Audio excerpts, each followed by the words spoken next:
Harbiso na po nato ning mga itlog sa atong mga manok guys, kaya na po tigitin ko karon mag-video sa takadali sa pagpamulot niini.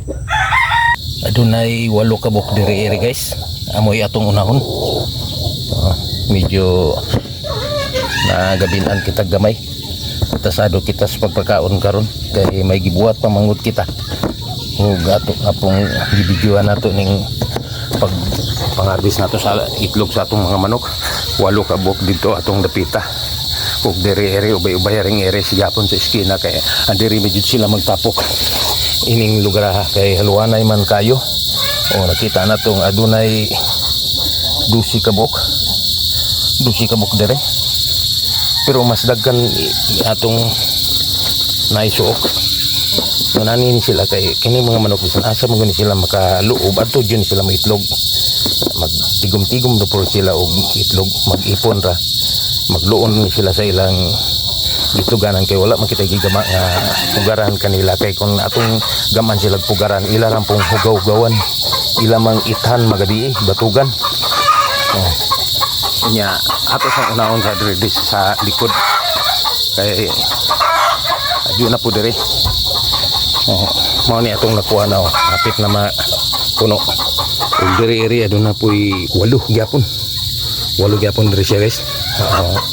Atong nakuha diri ring lugar aw. Bay-bay gyud ang atong harvest karon kaysa nangaging adlaw. Dagkan ni karon. Kay ang malaging adlaw na may susubra siya sa usa ka tray na 4 5. Nay kaya kasan 7 pero kini masubra pa kini karon. Kay ubay-ubay ring siya sa ilalom sa may kahoy. Diri guys makita na to nga dunay 13 ka buok. Bagong itlog pag yun ato nang pangkuhaon guys kay malingit-ngit na. Ato lang idatog diri sa ibabaw ni uban nato nga itlog. Sobra jud siya kayo sa usa ka tray, sobra ni og 11 siguro.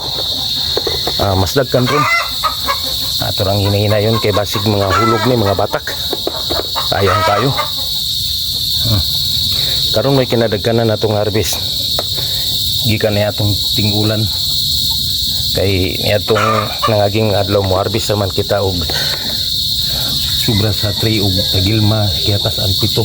Pero karon siya mo ni siya guys, ang harvest nato karon usa siya ka 3 og sobra og 13 ka buok. Usa ka 3 og sobra 13 ka buok ang atong na harvest karong adlaw. Okay na kayo.